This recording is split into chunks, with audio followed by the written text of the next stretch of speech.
Hello, everybody. Welcome to this week's episode of Sunday Messages. This is Reverend Sydney Finn, as always, and we are going to be talking about judgment today. So I was talking to one of my followers in my DMs, and she brought up that at this time, there's a lot of judgment going around. And so I was like, boom, that's my Sunday podcast topic.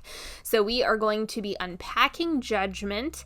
And as usual, I intend for these to be short, but usually I end up talking for an hour. So we'll see. We'll see how it goes. Then I will answer your questions that you asked me on Instagram at the very end, and we will wrap up. So first, let's just talk about what judgment is. Judgment, at its core, is simply making an assessment based on data that you have and forming an opinion about the data that you have. And judgment itself, in my opinion, I'm sure other people may feel differently, but my take on this is that judgment itself, in its purest form, is neutral. The act of making assessments based on the data that you have and creating an opinion based on that data is something that human beings have done forever, will continue to do forever. It's not something that's going to simply disappear overnight. Now, the nuance that comes in here is what the judgment is really being used for. How are you wielding the judgment? What is happening with the judgment that's being made? Because I'm sure you've all heard the expression, maybe you're a bad judging character or a good judging character, or you made a bad judgment call or a really great judgment call. So there's both ends of the spectrum. You guys know how I am. There's always going to be opposite extremes in both directions, no matter what it is, especially when we're talking about something that starts as being neutral. Just its inherent energy is neutral. Where things start to get foggy for the majority of people is essentially how they're exercising the judgment and what lens they're using in order to make the judgment. This is where we're going to have to unpack the nuance, because human beings are obviously flawed, right? We come onto Earth to experience shadow and light. Our shadow selves, our higher selves, we have access to them both. And our lenses that are forged very early on in life by our experience, a lot of the time will determine how you judge situations, how you judge people, how you assess the data that you have, for good and bad. Sometimes judgments can simply come from things that you've heard as a child that you start parroting, and for some people, they just never grow out of that. They may have heard their parents making certain judgments. They adopted them as true. They never did any work on their crown chakras and ultimately just never reworked that or never started thinking for themselves. And therefore, they just kind of perpetuate the same cycle of whatever judgments their parents may have had. Whether or not those are good or bad, that's a different question. That's not something we can really answer every single time, because each person who has had a different experience, there might be a good reason why they have certain judgments that they do about the world. There might be some survival strategies in there of why they are judgmental in certain respects, but that's more of a programming issue, which we talked about last week or a couple weeks ago in the media episode. But regardless, that's one way that it can manifest for certain people, but that's common, but that's typically not the people that I'm dealing with personally. So I don't see that quite as often, although it is common among whatever you want to call them, the unconscious, muggles, I mean, whatever. Another thing that really shapes people's types and qualities of their internal judgment is actually how much exposure to danger they had as a child, or how much exposure they had to a variety of people as a child. Keep in mind the examples that I'm giving are all going to manifest in different ways, but I'm giving you some patterns that I've seen over the years. So, for example, if you're extremely sheltered, if you don't have exposure to a variety of people, or if you've never seen a really dangerous situation or experienced a lot of trauma early on, your judge of character and your ability to assess people might actually not be all that great because you haven't had a large enough sample size of a wide variety of people. And so that actually is a skill that might be a little bit atrophied. I see this a lot with people who either grow up with helicopter parents or people who grow up in really extremely tight-reined religious or cult-like communities. So the people who are overly sheltered, who have minimal exposure, those are actually, in my experience, people who either stay in the arena of just surrounding themselves with people who are kind of milquetoast, or it goes the opposite extreme where their judge of character is so poor they start getting into trouble because they don't understand that the people they're surrounding themselves with and the quality of people that they're surrounding themselves with is extremely unhealthy and dangerous. So that is one way that a lack of exposure to a variety of people can kind of manifest in not being judgmental enough in many ways. But again, like that can swing in the other direction, where if you're in a really conservative, traditional household, it can flip you into not letting anyone in, boundaries being too thick to the point where you're extremely closed-minded and you're not actually allowing for a diversity of experience and thought, and that has its own issue. So that's a couple ways that can manifest. But the opposite is also true as well, where if you have a lot of trauma, a lot of exposure, if you're around a lot of people, it can make you so that you either are comfortable in the chaos and you continue to just evaluate people who are into shady shit or toxic things as being your people, where you over-identify with it and then make healthy people the enemy, and have judgments in the opposite extreme. Or it can be something where you have an extreme reaction to the people that you were surrounded by and you then become judgmental against people who are toxic. And because of that, you can end up being too heavy-handed with being judgmental, right? You can be too heavy-handed with not giving people chances. You can be too heavy-handed with cutting people out before you fully see them. So there are lots of different ways that these things are shaped. And the thing is, none of them are actually technically wrong, because judgment is what has made us survive as long as we have. I know that the way that I judge and evaluate people in my life and the judgments that I make on those who I surround myself with and the quality of people that I maintain in my life is very important to me. It's important that I make assessments, that I judge what I'm witnessing and the data that I have so that I can make healthy decisions for myself, right? That's something that we all have to do, because if you don't do that, it's going to be a shit show. I'll give you an example. So there was this chick, grew up in a very, very, very conservative Jehovah's Witness household, she had helicopter parents, the whole 9 yards, did not have very much exposure. And so then she flipped into retaliating, but didn't have enough street smarts to really understand who was dangerous and who was not.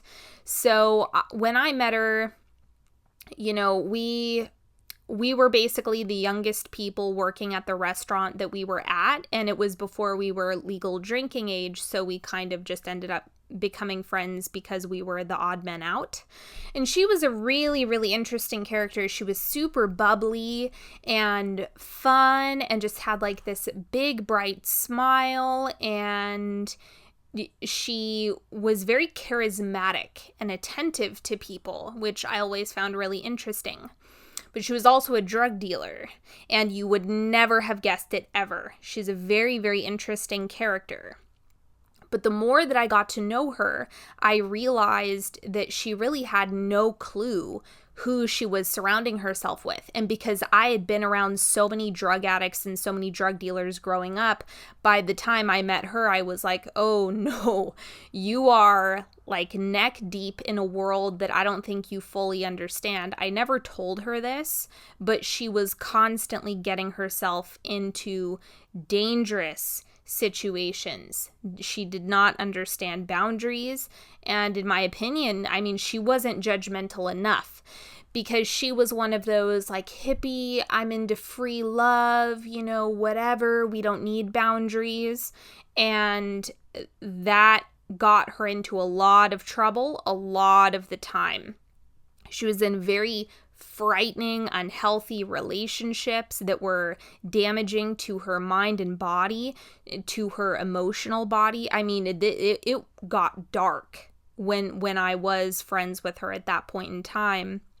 And so for that reason, you can see that when you don't have enough judgment, then you can actually put yourself in dangerous situations, which you do not want to be in. So I would say it's inaccurate to say judgment in itself is bad 100% of the time. Of course not. Now, we can break this down into all sorts of different categories and facets of life, and more than likely, there are areas of your life where you have great judgment, and there's probably areas of your life where your judgment probably isn't as strong or isn't as clear, or maybe doesn't serve you as well as the area where you really excel. And what I mean by there's areas where you have really great judgment or poorer judgment, the only reason why I'm saying that is in terms of how your quality of life improves as a result of those judgments.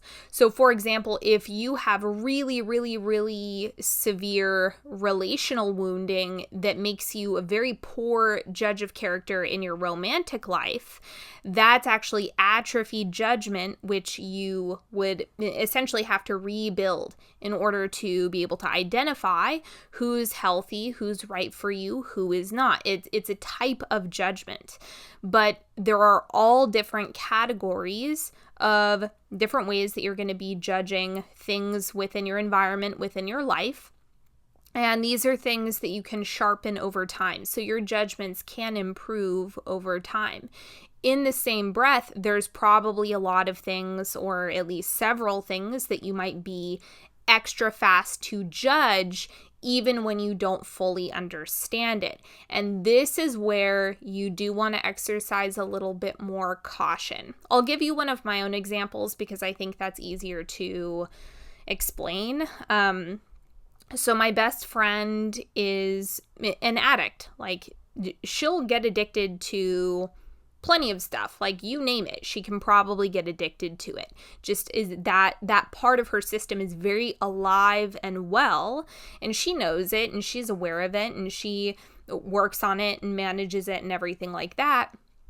But remember, I grew up in a family of addicts, and both of my parents are addicts. Both of my parents really, really wounded me early on, and so when I'm talking to her in a casual way, or if she shares something with me regarding her experience with addiction, I am extra judgmental, even though I can't actually relate to her in many of those experiences. So I know, and I have to tell her, there are certain things when it comes to her addiction that I have a hard time holding space for, I have a hard time listening to, and having as much compassion as I normally would, because it lights up too much of my parental shit. It just does.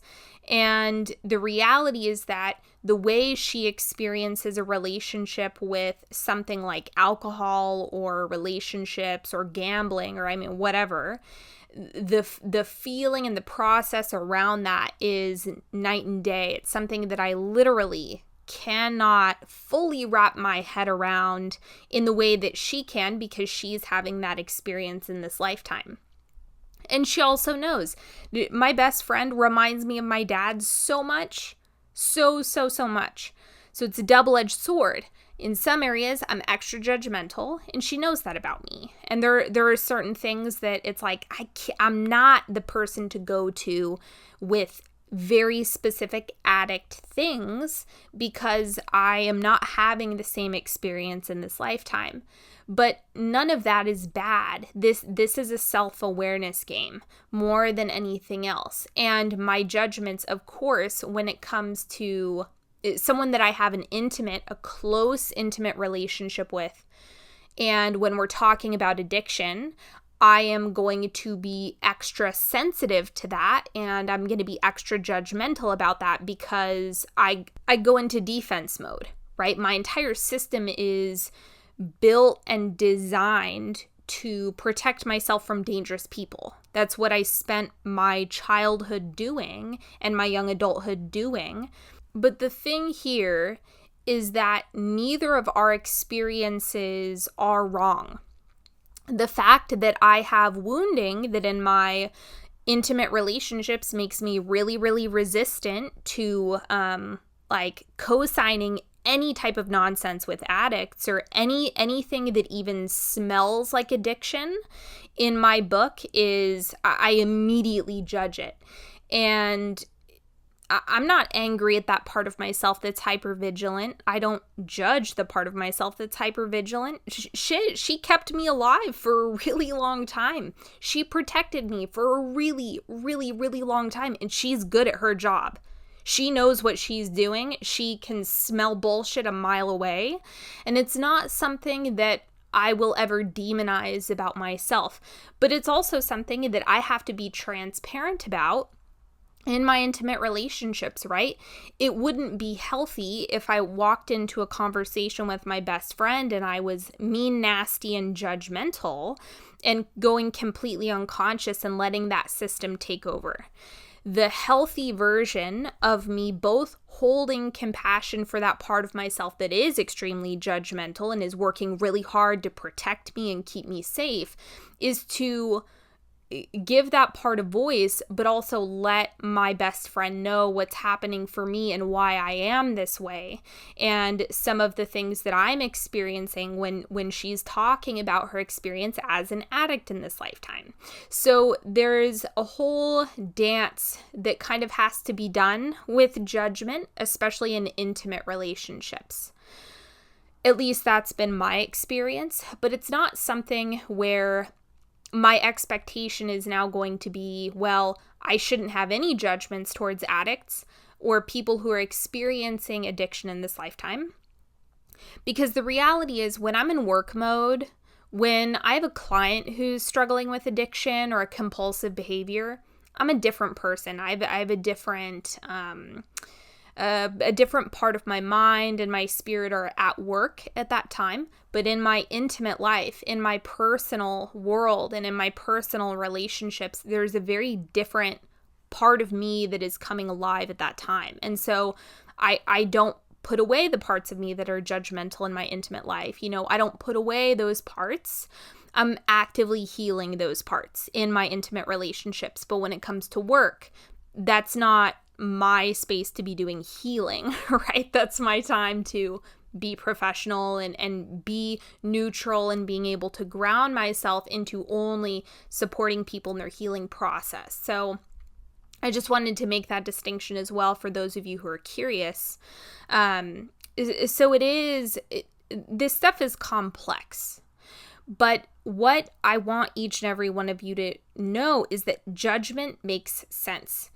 Being judgmental makes sense 99% of the time with whatever judgments are coming up, okay? Whether it be programming and they're just judgmental because it was drilled into their mind for a solid 20 years and they never had exposure to anything else, I understand that. Or if the judgments are coming from a place of protection and trying to defend yourself. Look, even if the judgments are dysfunctional in terms of they're wreaking havoc on your life, or people think that you're judgmental and bitchy and you're trying to clean that up. The path to healing this is not to bypass the judgment. And I think that that's a big issue with the way maybe other people are talking about it, is just like, shove the judgment into a closet. Don't look at it. You need to ignore the judgment. I take the opposite approach, where it's like, no. Get to know the judgment. Understand where it comes from. What's its function? What's it trying to do? How is it trying to protect you? How is it trying to, hold up the structure of what your reality has been? It's not a demon. It's not. It's just a structure that we need to work with in a way that's more helpful. And so that is essentially my path to healing it in a way that is supportive, rather than trying to lock it in the closet. It's the same thing. You don't want to do that with your shadow self. You don't want to do that with the parts of you that are being judgmental, because the judgment piece is a part of your shadow self that is saying, oh, there's separation here. The way that I am in the world is different from the way this other person is in the world, and that leaves an opportunity for a shadow to fester. But if you have a really good handle on your awareness and observation, and you just know that it's present, that's something that you can manage in a way that's healthy, and it's not going to be destructive. But you can't scrub judgment from your mind and being. You can't fully do that, because you have to navigate the world. You have to be making assessments all the time, and you're not going to escape it. So I hope that kind of clears up some of the nuances of that. But just know, judgments make sense. If you're super judgmental, there's probably a good reason why you've developed that within yourself, but it's time to have compassion and work on maybe the projection piece. Same goes for if you are on the opposite end of the spectrum, where you're not exercising enough judgment, and as a result it's having a negative impact on your life, then you might actually need to flex the muscle more and be okay making certain calls, even if you feel like, oh, I'm being judgmental, or maybe I should give them the benefit of the doubt more. I think there's a sweet spot in between all of this, and depending on what type of experience you're having, you're going to have to fine tune it. The same goes for boundaries, right? It's very, very similar when it comes to judgment. You might be way too extreme, way too heavy-handed with boundaries, and need to soften up a little bit to give people an opportunity to repair things with you. Or you might need to implement more boundaries, be more heavy-handed, kind of owning the part of yourself that is okay, defending yourself and protecting yourself and advocating for yourself, and maybe exercise that part of yourself that does feel a little bit mean, right? And you might need a dose of that. So this is all dependent on what your personal experience is, what you're needing more of or less of. And that's kind of how I view most things in life. Judgment is no exception. But let me touch on ego for a second, because ego is another really important part of this as well. So your ego really, typically, it really likes being judgmental. It likes knowing what's best. It likes feeling like it's right. And I actually, for me personally, I like my ego. I get her. Sometimes she has good ideas. Sometimes she has sassy comebacks. I'm not someone who's interested in dissolving my ego, but I befriend my ego. I understand my ego really well. And when it comes to judgments, the more you become observant of the ego and of the internal voice that's telling you a story and is making the judgments, it actually creates somewhat of a separation, where that's no longer the space that you're operating from, and so then judgments aren't as much of a threat. If judgments are something where it's affecting your intimate relationships because you can't communicate, you don't know how to navigate the judgment, that's when things start to go south. Or when you're passive aggressively being judgmental and trying to be emotionally manipulative towards the people in your life, that's where judgment becomes toxic. or if it's destroying different relationships, or if it's destroying your ability to work with others well. Those are negative side effects of too much judgment and probably an inflated ego that you're not conscious of. A lot of the time, if you're completely unaware that the judgments are taking over, if you just let it grip the wheel and snatch it from you, it's going to be running the show without your attention on it. And so, as I said before, it's a self-awareness game. It's about communicating with the judgment, understanding that part of yourself, how it was forged, where it came from, what's its job, what is it trying to do. My judgmental self has kept me safe for so long, because both of my parents just put me in dangerous, life-threatening situation after life-threatening situation, and I'm not exaggerating when I say that. So, of course, I have a very strong judgment muscle because I was exposed to so much danger so early on. I can feel it. My intuition is geared towards that, and I'm a fantastic judge of character. Absolutely dead on 100% of the time. I trust my judgments about people and my impressions immediately, but I also understand that skill is particularly sharp for me. That type of judgment in this lifetime, in my experience, has not failed me ever. But I can't say that to be true for everyone. And so I don't necessarily want to say, oh yeah, your judgments of people are going to be dead on too. That's not necessarily true. Maybe you didn't get enough exposure to people. Maybe you haven't met different qualities of people, or maybe you didn't grow up in a super diverse area, or maybe you've been a little bit more insulated. There's a lot of nuance here. So if you haven't had the practice, if you haven't had the exposure, if you haven't had a ton of experience making judgment calls and then gathering more data, which is how your judgments change, is by either getting affirmative data or contrary data, and then continuing to adapt from there. Because judgments are not concrete, they evolve over time. So, anyway, that's kind of how you break an echo chamber, is when you present challenging data, when you present a new perspective or something that challenges the initial judgment. And then when you have that new information, it can either soften up the judgment or it can tweak it a little bit, so on and so forth.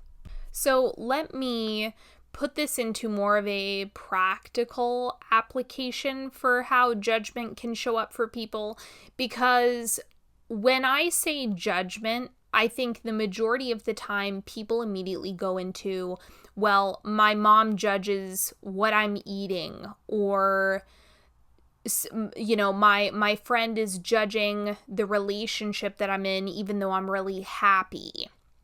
Or my friend thinks that my relationship sucks, even though I think it's fantastic.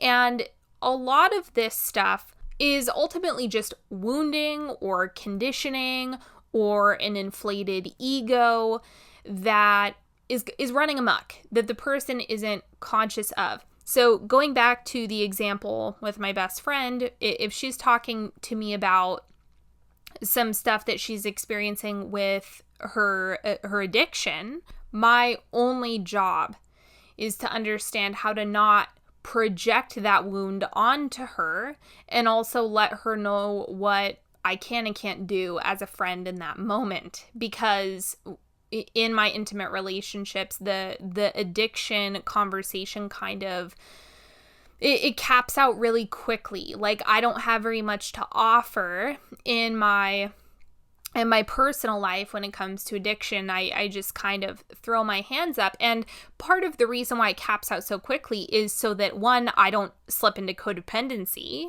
and two, it's so that I keep the relationship as peaceful as possible, because I'm not gonna do her healing work for her. I am not going to rescue her from the addiction element that she's experiencing in this lifetime. I'm not going to fix it. I'm not going to save her from it. I am not going to try to act out my childhood wound with her, right? I have to shut all of that down so that we can maintain peace in the relationship.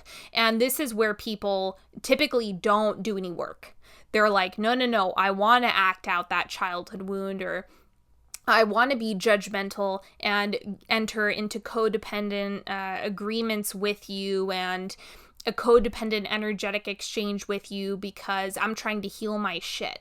A lot of the time, that's what people are doing unconsciously and they don't even realize it. So if someone you're experiencing a lot of judgment from, one of the ways that I would actually play with that to soften it up for you, to make you feel better, is remind yourself that they're probably just acting out a wound and wanting you to get on the roller coaster with them in that judgment game that they're playing, no matter what it is. And it's not your job to heal that for them or fix that for them. Depending on the context, you might need to bring it to their attention, right? If it's like a partner or something, you might need to unpack that further. But the majority of the time, if someone is judging you and you can feel that, or they say something snarky, consider that that has its own origin. Whether or not it's something that's like a good reason or it's necessarily helpful, it still has an origin of some sort. There's a reason why they're experiencing that judgment. And it's unfortunate that it's showing up in such a toxic way and that it's not supporting the relationship in any way, shape, or form. But that's the reality of it, and it has nothing to do with you. They are acting out a wound, or they are trying to heal something, or they're trying to control the people in their environment and in their space, and so on and so forth. So if you can not personalize the judgment from others, that is a practice, but it can make things a lot easier for you. So I myself have an extraordinarily judgmental grandmother. And so how I started communicating with her, and this actually helped our relationship a lot, is she would, inject her opinion, inject her judgments. And again, her judgments kept her alive too, right? Her judgments served a defensive purpose in her upbringing, which I understand about her. But when she would meet me with judgment, I would end up playing with it. I would poke fun at it. I would make it a game. I would make it a joke. And I would kind of call her out on it in a playful way. And she has a good sense of humor, so I'm able to do that with her. But I would say something to the effect of, I thank you so much for the judgmental comment. I see that you really want the best for me and that you would like to share your wisdom with me, unsolicited, of course. And, I'm really grateful that you love me enough to actually want to protect me. And she would start laughing, and she just thought it was so funny because she knows she's judgmental. She knows that about herself. She's self-aware enough, but she doesn't have a good leash on it. So usually I would engage with it in a playful way, and then it doesn't become threatening anymore. It just becomes like, oh, hee hee ha ha, that's just your ego. It's not something that is going to destroy and annihilate the relationship because I'm personalizing your judgments against me. So there are lots of ways to navigate working with judgmental people, but consider that. If you can depersonalize it as much as humanly possible, that is honestly the best bet. And let me just add, I am not saying that everyone is the right person to joke around with and call judgmental. I'm only able to do this because she has a good sense of humor, because she knows that she is this way, and it's not a secret. It's not something that she's unaware of, or I'm going to send a shock to the system. So you have to make your own judgment calls about who's in your life and whether or not that's an appropriate strategy for you to be implementing as well. But just another thought, another idea, another seed, another strategy that you might be able to use. But, that's that. Let's move into Q&A. Is there a difference between judgment and condemnation? Well, judgment is neutral, as I expressed. Like, judgments, it's exclusively just in a neutral way, taking the data in your environment or from the person that you're seeing or whatever you're witnessing, whatever information you're taking in, and coming to a conclusion about the data that you have. Condemnation is you basically deciding something is bad, wrong, evil, so it's always in the negative. So that's the difference, is the judgment is neutral. If you condemn something, you're saying that's bad, that's wrong, you're projecting, I am declaring this as being bad. So, and of course there are different things that we condemn too, like, killing people. Killing people is generally bad. So there are always things that we do end up making judgments on or that we end up condemning, because we're here on earth doing this whole human thing. Okay, why am I so petty when I really don't want to be? It just happens. Working on it, but old habits. Again, this is one of those things where the way to work with it is not to suffocate the part of you that is petty, but get curious with it. Is it a part of you that you can play with? Like, really explore that part, because the only path to healing that I've really found is integrating the parts of ourselves that we don't like or that we don't fully understand. And until you're able to kind of get to know the petty part of you and understand what it's doing, what its function is, how does it help you? Because there might also be some fun stuff. Like, if you're petty, that could also be other things that you actually do like, ironically enough. Petty, if you're saying that you essentially are conjuring up a lot of energy about something small, then that could also be used for the inverse. You could also potentially be conjuring up a lot of energy for excitement as well. So I see the whole petty part of you, that version of you, kind of like how you can separate the ego. You can also get to know the petty version of you and just do some digging on that, because it might be a really playful part of yourself. It might be really high energy. There might be some gold nuggets that you don't want to toss out, but you might need to create a little bit of separation so that you can recognize, oh, this is just like this petty voice that has all of this commentary. It's just like the peanut gallery. It thinks it knows everything and blah, blah, blah. It might just be something that you can play with and give a voice to without buying into it, and that will get it to calm down, because if you give it a seat at the table, it's not going to be so loud, in my opinion, in my experience. Okay. Does judgment tie into repeating toxic patterns? It can, but again, if I'm just looking at judgment neutrally, I would say no. Like, judgment is something we have to do to survive, and that's not always bad. And judgment, you can have really great judgment about a lot of things. I consider myself to actually make really, really solid judgment calls a lot of the time. I'm very at peace with the part of myself that makes judgments for good and bad, right?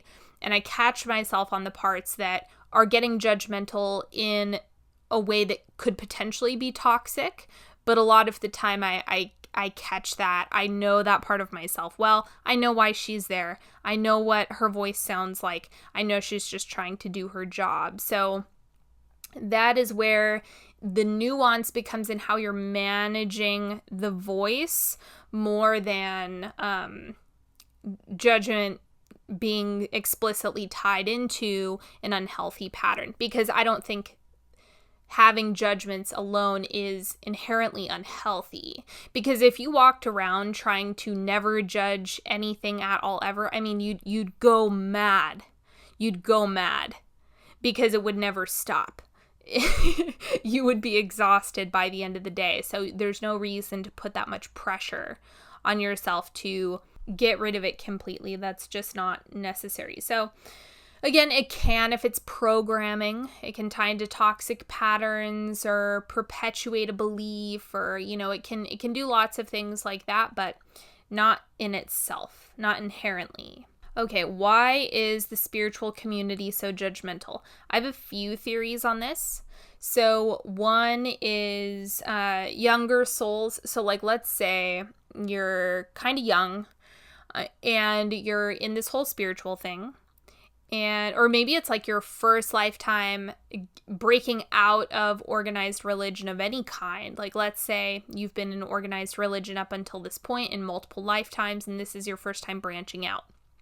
A lot of the time, if you're younger, you're more prone to spiritual hubris, and that can create a lot of judgment because that ties into a lot of unconsciousness around the ego, and because it's in the spiritual veil, which I talk about all the time. Stuff that lives behind a spiritual veil or a spiritual mask is some of the most toxic.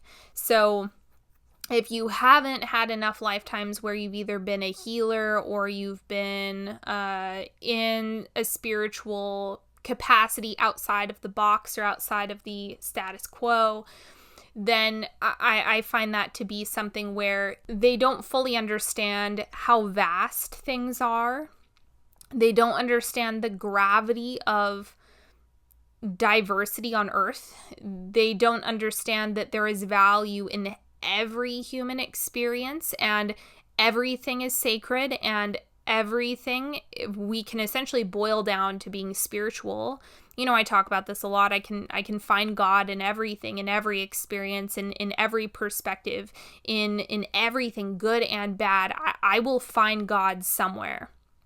And even though I might have personal judgments where I decide I don't want somebody in my life, or I don't want to, be involved with that, right? Very practical things. In terms of a spiritual projection or a spiritual hubris around this is what I am judging to be right, is just naive to me. And that in itself, like, I just made a judgment right there, right? And I don't consider the naivete to be bad. See, this is where, okay, this is a perfect example. I just made a judgment. I'm saying having spiritual hubris is naive because it's under the assumption that I know everything. I'm the arbiter of truth. I'm the arbiter of what is right. So based on that data, when I'm hearing that, I am making the assessment and I am coming to the conclusion that that is ultimately naive because you're missing all this other data. But the judgment, I am not condemning it. I am not saying it is a bad thing because that person's naivete has value. The fact that they are experiencing spiritual hubris in this lifetime has value. So you see the difference. I'm making a judgment, but I'm not projecting good or bad because I still understand the value, which is what keeps it safe. It's not necessarily what I would do, but it's not bad. But I can still have a judgment and still be loving and accepting and kind and still just decide, you know what, that's not the flavor for me. And that's not something that I necessarily feel good about because I find that that's kind of suffocating to get locked into one way of thinking. And this idea that you've already learned enough, like there's nothing more to learn, you already have all the answers. Eesh, that is dangerous. That's dangerous being on Earth when it's like, this is the tip of the iceberg that you're experiencing. My God, this is getting so deep. This is getting so deep right now.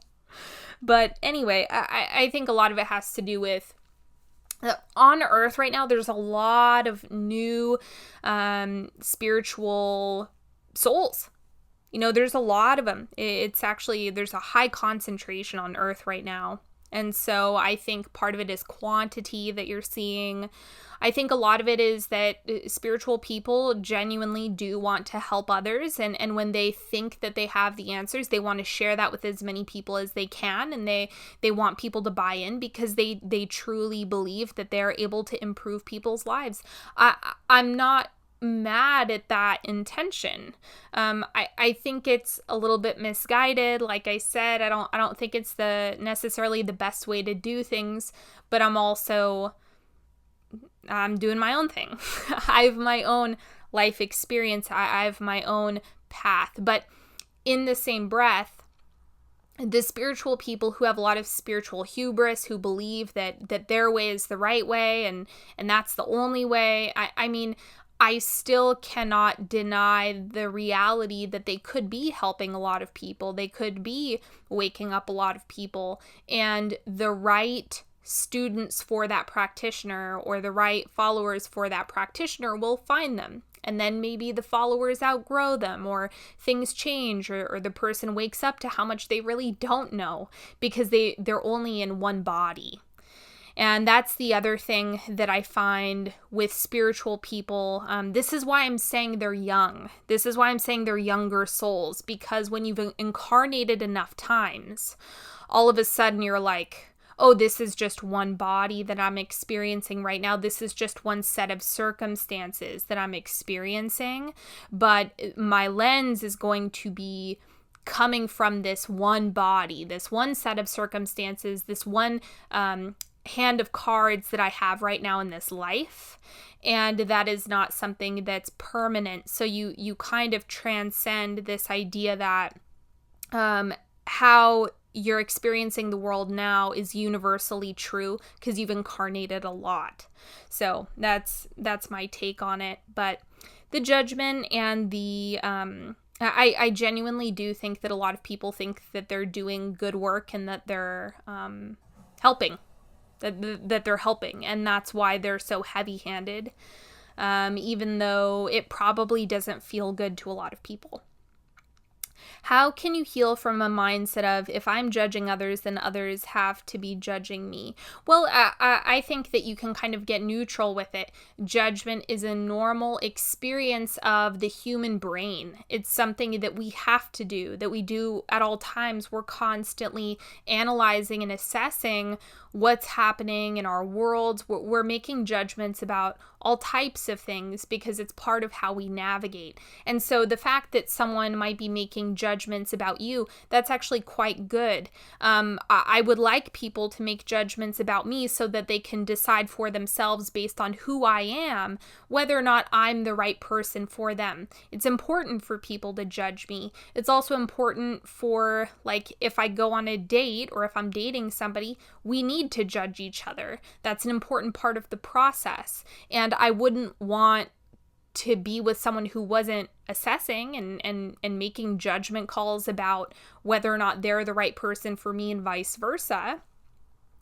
So the judgment, I actually think we kind of need to have a love fest with judgment, because judgment isn't the enemy. It's just a really misunderstood characteristic of the human mind and of the human experience. And so I think if we can kind of loosen up on, demonizing judgment, it actually will help you relax into it. So that's how I would approach it is, of course others are judging you. You want the right people to find you. You want, like, your soulmate friends, your soul family, your soulmate romantic partners to be able to judge you and decide and say, oh, this, based on the evidence and the data that I have about this person, I am concluding, that's making the judgment, that this is someone that I want in my life.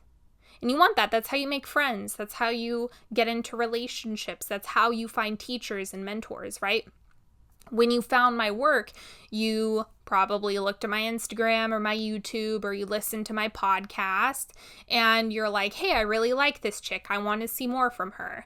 And here we are. You made a judgment about me. So maybe if you welcome the healthy judgment, it might heal the relationship that you have to it. How important are first impressions? It depends on how good your picker is. I happen to have experienced a lot really early on in life where I was constantly having to make rapid fire assessments of people, and I was around a lot of dangerous people. I was around a lot of cool people. I was around a lot of wounded people. And my dad has all of these placements in Aquarius, and he constantly had like a full house, and I was just exposed to so many people that first impressions are a part of me that I trust the most. But again, this is not universal. So you have to decide and make a judgment for yourself. Are you a good judge in character, or is that something that has not steered you right? You know, a good way to tell or take your temperature on this, ask yourself this question. Have you ever experienced a situation where maybe at first you didn't like somebody, but then they grew on you? Or you realized that you did like them, but you misunderstood them in the beginning, or you didn't get off on the right foot? Did you ever have an experience where you really, really, really liked somebody and invested a lot, and then way down the line, you woke up to the fact that they weren't healthy and they weren't all that great, and so on and so forth? If you have a lot of those experiences, I would say you need to be a little bit more cautious with your first impressions. You need to not necessarily trust them, but witness them, but still do more digging and stay in neutral observer mode longer. So for me, people do not grow on me because my first impressions are so clear and so sharp and so accurate that I never have experiences of people growing on me. And I also don't have experiences of people showing later to be scumbags, because I just have a really sharp intuition when it comes to first impressions. So take that for what it's worth, and you have to just evaluate, what has my historical experience with first impressions been? How have they steered me in life? How accurate have they been? Ask yourself questions like that to get a better gauge on whether or not you have a really, really great perceived first impression, or if it's a little bit distorted. So that's what I would ask. What made society so close-minded, judgmental? Well, I would ask about what, because there are just so many fine details to this. I actually don't look at society and think society is judgmental. I think we're on a planet filled with humans. That's more my take on it. But like I said in the beginning, I don't judge people for being judgmental, because judgments make sense and we all have them. We all have opinions. We have to come to conclusions. So I don't actually extend that into the world necessarily, because it also varies based on what country you're in, based on what's the dominant religion in that area. That's gonna have a big impact on the quality of judgments that are being made. Like me being in the US compared to being in the Middle East is night and day. It's completely different culturally. It's completely different religiously. It's completely different societally, and it's just different. So I think that in part, when it comes to sacred texts, one of the things that my read and my take on it essentially is that the reason why in sacred texts a lot of the time there's like a split between, if you're a good person, you do these things, and if you're a bad person and you want to go to hell, you do these things. My take on this personally is, at least when I'm thinking about it from an intuitive space, when I'm kind of like, why would God communicate this? Or is something like abstinence, for example, like the traditional, you should wait until you're married to have sex. Now think about back in the day, before we had things like antibiotics, for example, or condoms. If syphilis was killing everybody, then it's probably a good idea to wait until you're just going to sleep with one person and build a life with that person, so you don't die of fucking syphilis, because we don't have any medicine. So it's not about although there is like the sexual oppression piece, which is more of the human side of it, but in terms of the download itself, the download probably made sense for the time that it was in, for the time that the information needed to get to the human beings in order to keep them safe from disease that we weren't able to manage at that point in history. So a lot of this stuff, while I can kind of see through the human error in the Bible or any sacred text. I dabble in the Bible, the New and Old Testament the most, which is why I refer to it the most. But a lot of the time, the downloads, like the purity from God, like that channel is still there, but the distortion actually comes from the humans. It comes from the application of the information is where humans typically fuck it up. And that's where it becomes too heavy-handed, it becomes too extreme, it doesn't evolve because it's a very old book. And while sure that may have made sense, don't go sleep with the whole town because you might get syphilis and die, that was probably really great advice. Whereas now, definitely don't go have a bunch of high risk, low reward sexual relationships. You guys already know how I feel about that.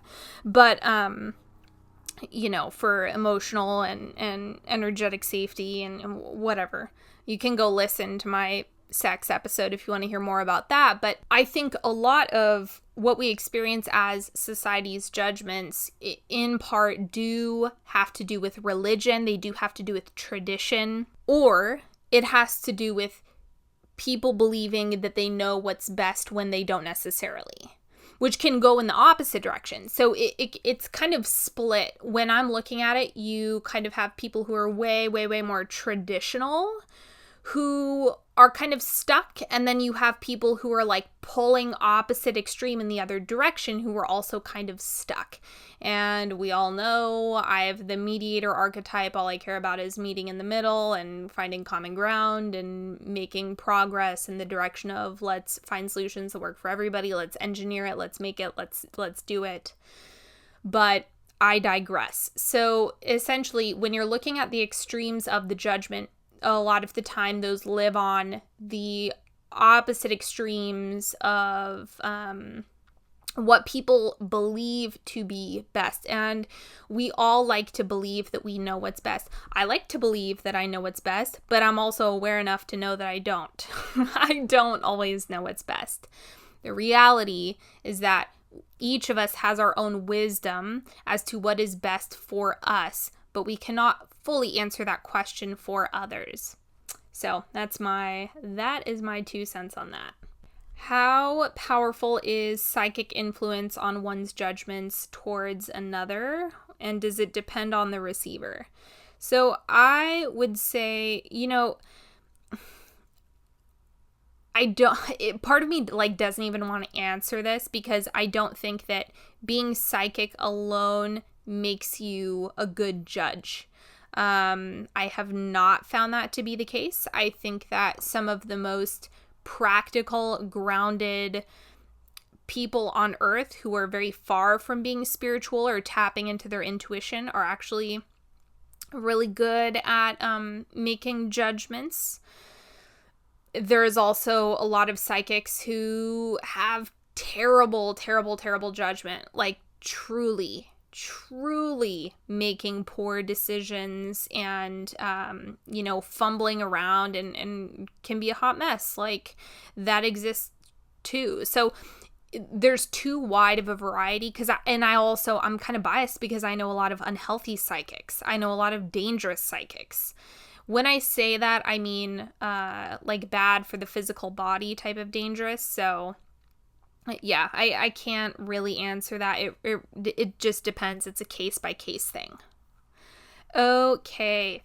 People say that we shouldn't judge people, but don't we judge all the time? I already went pretty in-depth on this, but essentially what I think people mean is don't be judgmental, which kind of taps into what I was mentioning earlier with you can have judgments about whether or not you would do something for yourself. But if you try to force someone and say, you're doing this whole human being life thing wrong, that's where it becomes judgmental, and that's where it becomes damaging and toxic, is if it's ruining your relationships, if it's making you fall into codependency, if it's doing anything like that, then you've got a problem. So I think that that's a lot of the time what people mean. If someone is telling you to abandon judgment altogether and judgment across the board is always bad, I just think that person doesn't understand what judgment really is. And that's it. That's a wrap, ladies and gentlemen.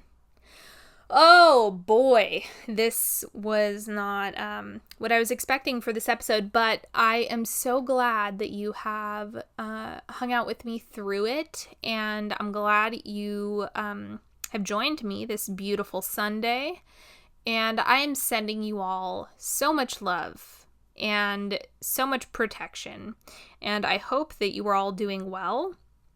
Don't forget, if you need a prayer, go submit a request on my website, onyxhealing.com. Oh, and I have some exciting stuff that I'm going to be integrating. I'm updating my services and ways to work with me, and there are just so many exciting, juicy changes that are on the horizon in my world. Stay tuned and make sure that you subscribe, leave this podcast a review if you feel called to.